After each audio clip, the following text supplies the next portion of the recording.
Sure. Beautiful weather. It's California sun.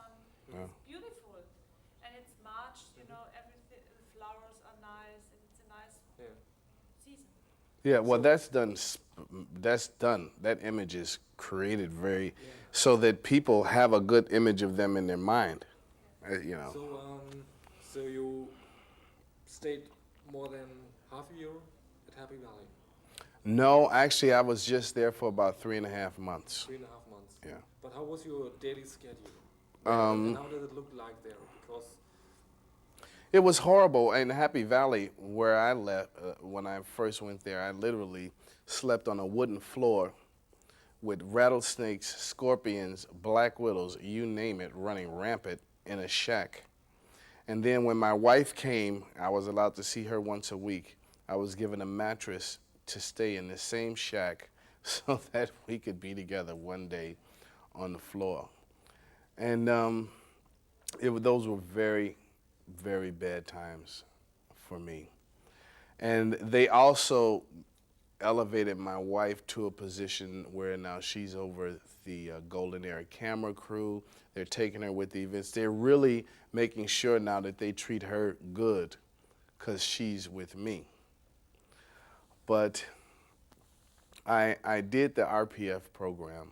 You know, I was one of the most senior technical persons there, so no, I got through their programs, whatever they said it, because I knew what they were doing. So, you know, So you worked? I worked. I got out, you know. I got out of the RPF in about 3.5, 4 months.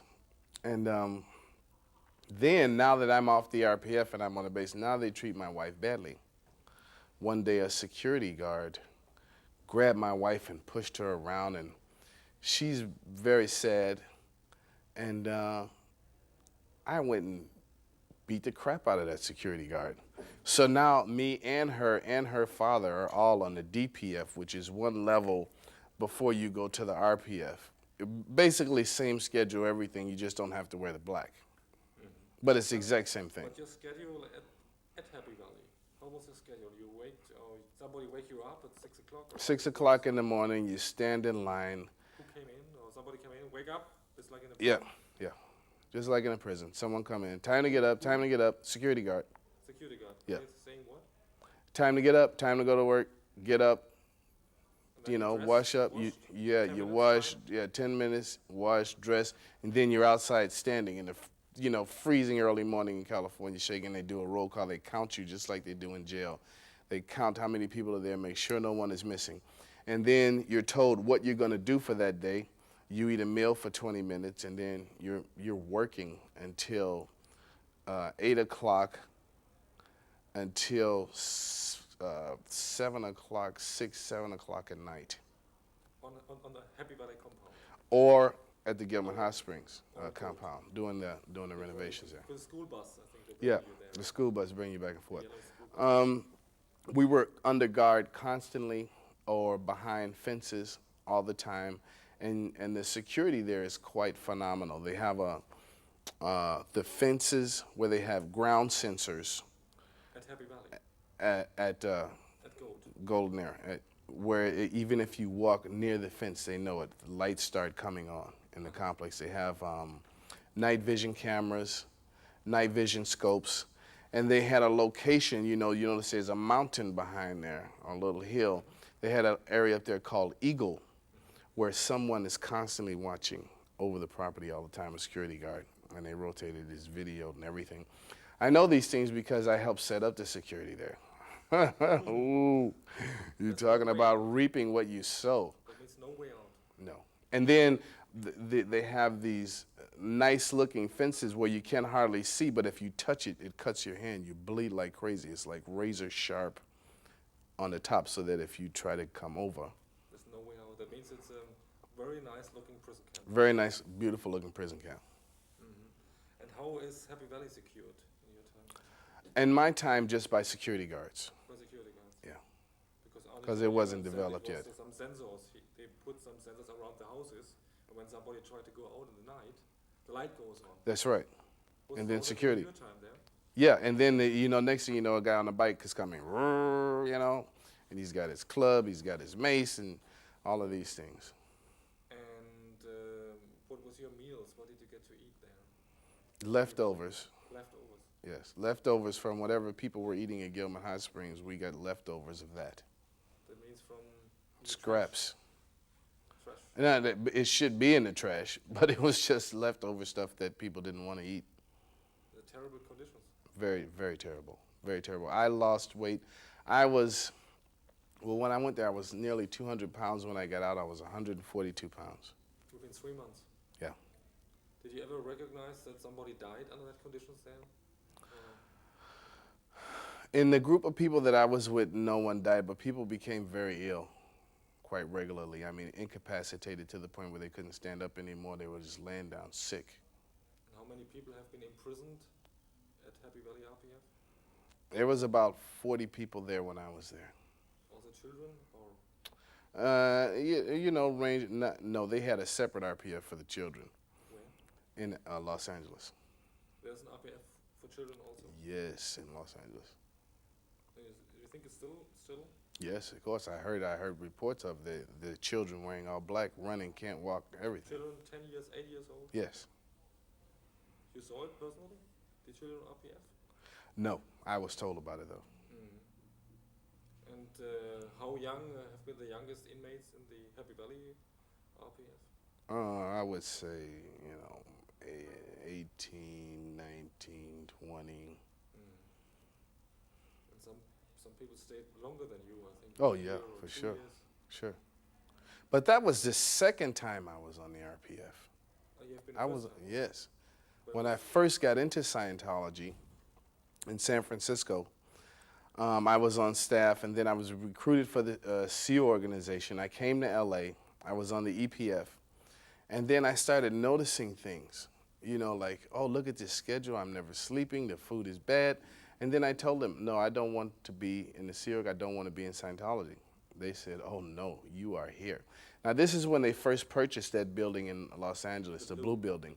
That, at the time, it had a fence all around it and barbed wire going in and German Shepherd dogs patrolling because it had been just purchased. They had purchased it from whoever, Cedars or wherever. And at that point, I told them I wanted to leave, and they said no. And they escorted me up the stairs. Some big guys grabbed me, take me up the stairs, and I was under house arrest for months. Hell, no telephone, no nothing, no way to contact anyone, no way to get out. This went on for about 18 months. Did you ever thought in that moments to kill yourself? To go away with that? Or? Well, it was extremely depressing. But then they start in with the indoctrination too.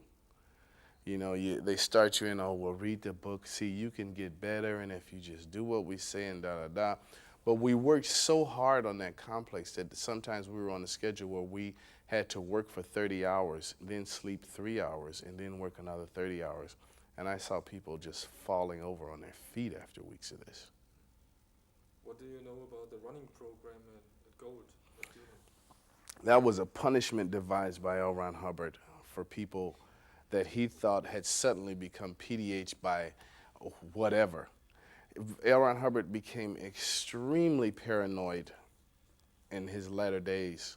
I mean, to the point where germs is getting on him, the space aliens, retarded space aliens all over his body, on and on and on, that he figured, he said, yeah, there was this thing in space. Now, he goes off with this science fiction, where he said this comes from a device similar to a maypole in space, where spirits, these disembodied spirits, BTs, circle around it until they come to their senses.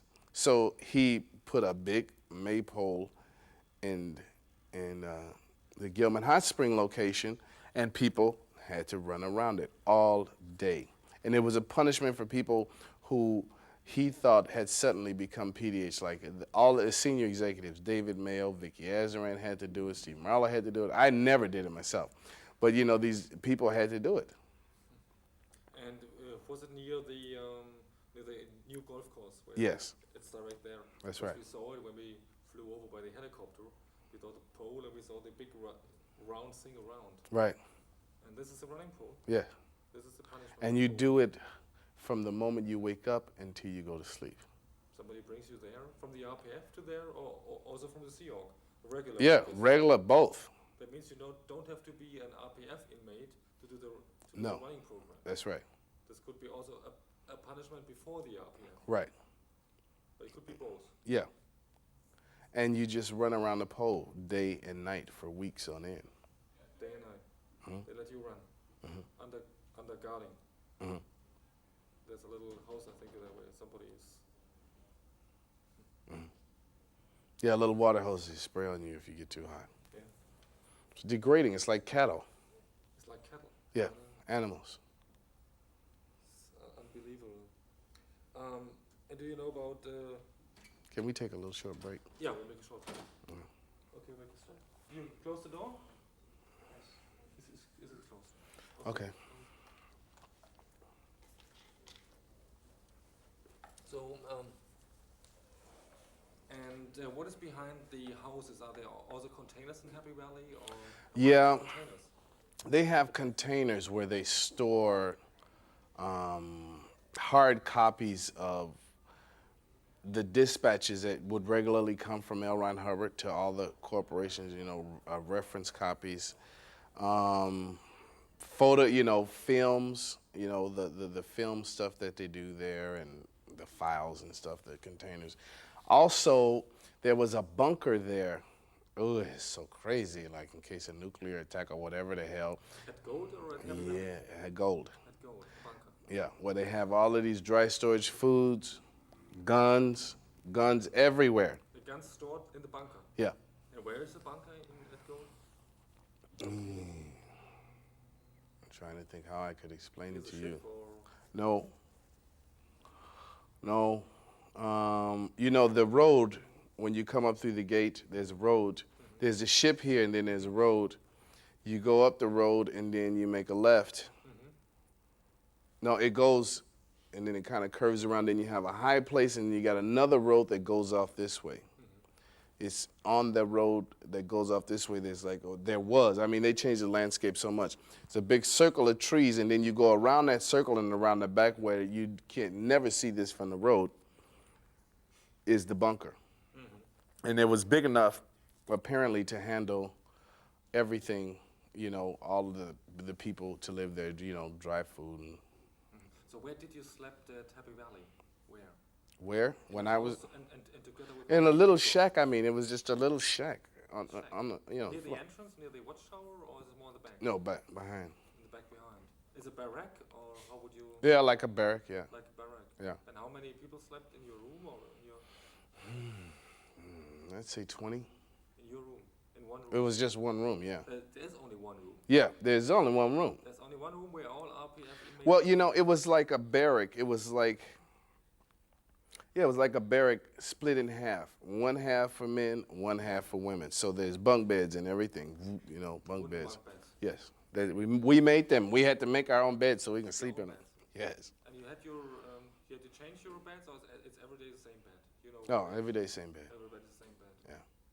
It's terrible conditions, huh? Very degrading conditions. Extremely degrading. I know about a case, Teresa. You look for Teresa. her in Happy Valley. What is this? This is a girl that had a psychotic episode similar to what happened to Lisa McPherson. At Happy Valley. Well, actually, it was at Gold because she was made to stay up day and night. And then she's getting all of this ethics because she's falling behind because she can't even hardly stay awake. And then she snapped. She got on her hands and knees, started barking like a dog, acting like animals. So out to Happy Valley she goes. And Stacy and I had to watch her until she got better. But not as an RPF inmate, you have been an. Oh, this is after I was off the RPF. That means you as a guard for her. Yeah. For this. And she was an inmate of the RPF, Teresa, then. No. Or only as a security thing.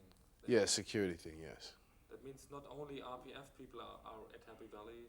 It could be for other reasons. Anything that's a security risk is at Happy Valley. There, Yeah. nobody can find it. No journalists, nothing. No, nothing. No contact, no telephones, no nothing. No TV, no nothing. No newspapers, nothing. No radio, nothing. Nothing there. Nothing. There's no chance to get out. No chance No. to inform other people where you are. No. No chance to get help. one of the hardest prison camps, I think, in the United States. Huh? I think so. It's like Angola or something. It's Angola or Vietnam. Yeah. This is a hard Here in America, of all places, here in America, something like that could exist. It's unbelievable. Unbelievable. It's unbelievable. And still existing. Yes. And the government is not stopping it. No. They've intimidated the government into submission.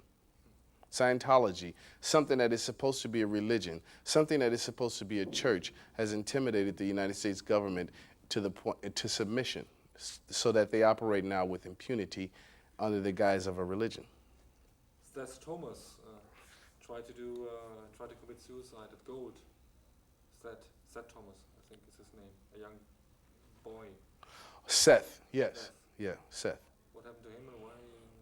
He was so depressed because he was picked on so much. You know, it's like, oh, you look funny, you act stupid, you have a low IQ, constantly every day, always in trouble, always getting ethics. He didn't want to live. His mother, Sue Price, an executive within Scientology, you know, didn't really care for him. He's just a little boy. So he's suicidal.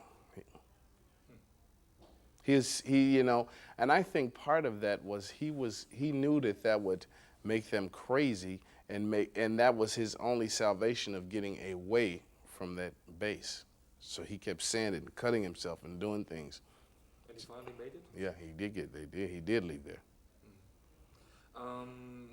You were in charge for RTC to also to build an RTC department in Germany. Is that right? Or Yes. What A was the representative. idea? What was the Just to have someone who could execute RTC orders in Munich to, you know, and look at the folders, and you know, it actually had to do with money, in all honesty, because RTC would demand folders or let the public send their folders to RTC if they didn't think the org was doing the right thing, and then RTC charged them. When I first started in RTC, it was given an initial seed money of $2 million. When I left there, it had over 20 million. That means you went to Germany? Oh yeah, many times. I was even at the Oktoberfest.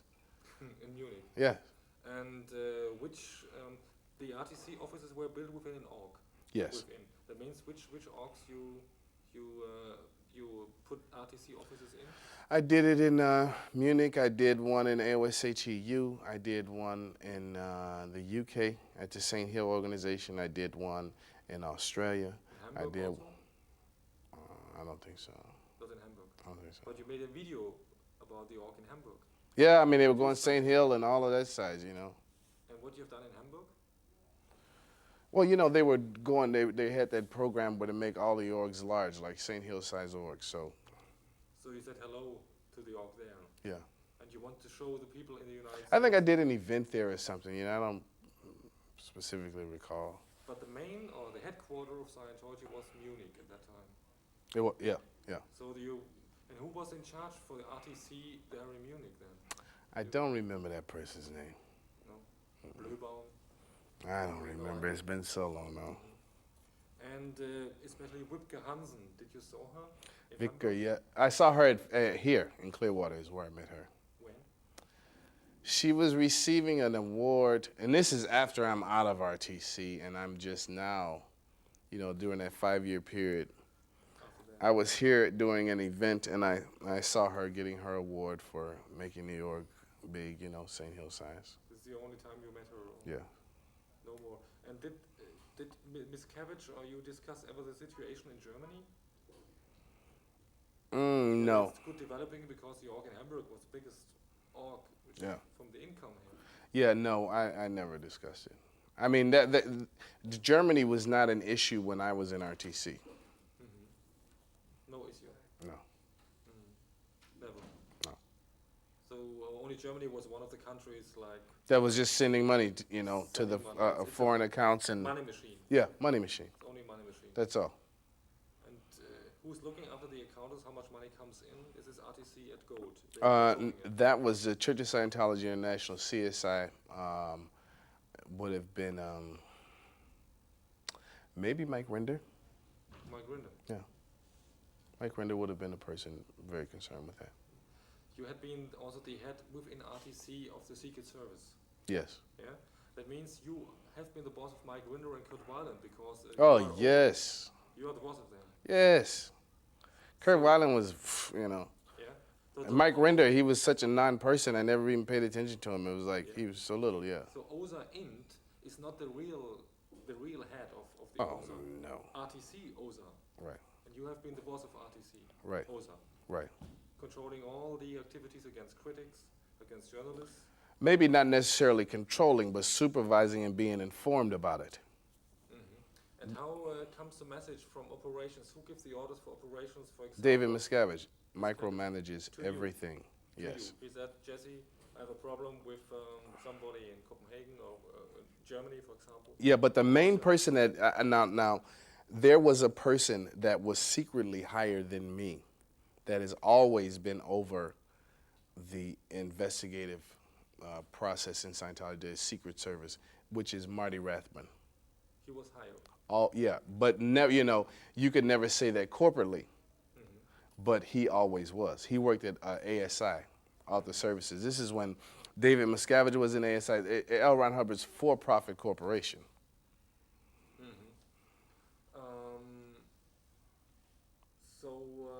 How did these kind of investigating started? That means Miscavige get every day reports. Right. Me too. You too. You get reports from investigating officers Yeah. like Frank Oliver, Private. for example, in Miami. Yeah. He, No, it was on a much higher level. It would be specifically to do with legal cases too. Like I would get information regards Jerry Armstrong, what's happening with his case, what investigators are doing, what the plants are doing. The David Mayo case at the time, which was a RICO suit against him, the plants that we had sent in there, the black operations that we were doing in there. Lawrence Wallersheim, you know, his attorney, Pat O'Reilly, what was being done to him, these kind of things. and who wrote the report? OSA in Los Angeles. Yeah, and then, no, to no one. They would just make the report. See, they learned when they got raided in 1977 not to put names, not to have specific programs. So these would just come as pieces of paper with the information not signed by anyone, not really saying the names of anyone that we're using, but giving the information. They would put in envelopes, and then someone from OSA would come around and deliver the envelopes to all of the people who were supposed to have it. That means they drive over from LA to Gilman, 2 hours. Like Well, I had an office in LA too. You had an office too. Yeah. Was this your main job, these OSA things, or? It became it because as Miscavige started taking over more and more and more, it became the majority of my job to do legal and look in investigative things. And what was the main investigation job you've done, or you controlled? The main investigation? Well, RTC had its own investigative, which was over all the other investigative units. But then again, like I say, Marty Rathbun in ASI, a for-profit person working in a for-profit corporation, would run the nonprofit, the investigative units in the nonprofit corporations, and in fact give them their orders.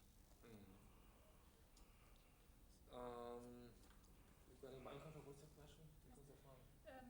Just a question, but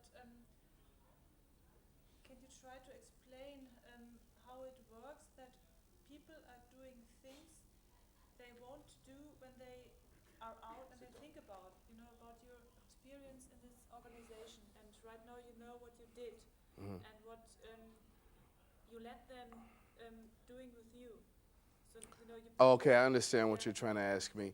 It's a gradient process whereby you're kind of indoctrinated and you're asked to do things that are illegal. You're asked to do criminal things, in your position, and then pretty soon, you're doing it, everyone else is doing it. It's like part of the job. If you want to be in this position, then you have to start doing these types of criminal activities. And since everyone does it, now everyone is culpable, so everybody keeps quiet about it. No one talks about it. As I said earlier, the people, the hierarchy of Scientology does not practice Scientology as it is written in some of those bulletins. So, what do you think what's going on in people who put people like you or like Stacy in the RPF let them sleep on wood and with scorpions and give them Snakes. bad food. And did you mean you can learn this to deal with people in such kind of bad way? Oh yeah, because these, now these people are considered to be enemies of Scientology, and we're even showing them mercy by trying to fix their minds so that they no longer think the way that they do. So you learn That, this in Scientology? yeah, you see that RPF means rehabilitate. That means to change your mind till you go from one point in your mind to another. That's the whole idea. And it was designed from the beginning to be cruel. A friend of you was Arthur Hubbard, the son of, Yeah, I knew him. I audited him, yes. and he was also, I think, 2 times in the RPF. Yes, Did you know that? yes. For what reason? He's trying to escape From where? From Scientology. From Yeah, see it, Scientology. see it, see So it, yeah. they put him to Happy Valley. Yes, Arthur Hubbard, yes, the son of Aaron Hubbard, yes. for more than 1 year. L. Ron Hubbard didn't care about his children. No? He didn't have any connection, none of the normal family values, because L. Ron Hubbard thought that everyone was just their own spirit infested with retarded space aliens. There was no family values, no family morals. His wife, his daughter, he didn't care about any of those people. And they never saw him for years. They didn't see him when he died. None of his family was at his deathbed. None of that. So Arthur was a prisoner of the creation of his own father. Yes. As well as Diane, as well as Suzette. But And as well as his granddaughter, Roanne. But is she still in Scientology, the granddaughter also? I can only imagine that she is. So what did you earn when you were in the Sea Org? No, In RTC, RTC, right? I probably earned about $400 or $500 a week Yeah. in RTC. But in the Sea Org, Yeah.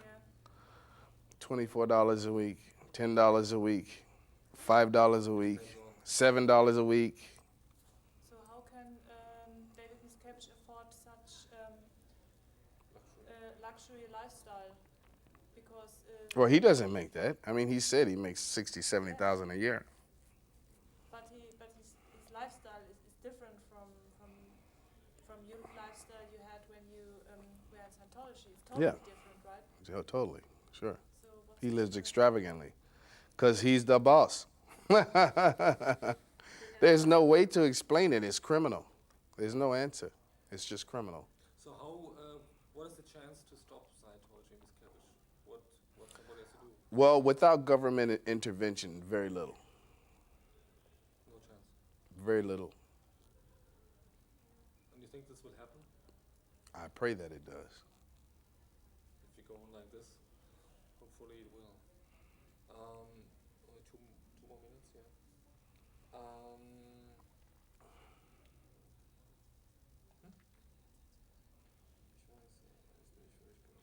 You had been the head of Incom of this computer system Right. thing. What kind of thing is that? Well, that was just in the early '80s. It was a network to organization to computerize Scientology, to computerize its files, to and like we have email today. They had something that they called Mercury, which could put everyone in communication just like the email does. All organizations, all. Yes. And it worked? Yes. All secret information also? No, it was just common information majorly. But OSA is not going over that income system. No. I mean, they used it, to type up legal briefs and things like that. And they had encoding systems and different things like that as well. And you have also something like a rollback thing to catch a spy in the system. Another thing from L. Ron Hubbard, in his paranoia. Yeah. I don't even hardly remember it anymore, how they used to even do it. You sit a person and, well, where did you, I remember, like someone would say, hey, the bathroom is dirty. Someone would complain. This just is an innocuous example. Oh, well, who told you the bathroom was dirty? Where did you first get that idea from? Tell me the name of the person. And then you find that person, whoop, to the RPF. This is rollback. Yes, that's a rollback. This is how it just works. paranoid delusion. So we wish you good luck for the future, Well, thank you. and thank you for the interview. Sure. Very much. Yeah. Welcome. Thank you for Thank talking you. to us. Thank you. Hopefully we can make something good out of it. I hope so.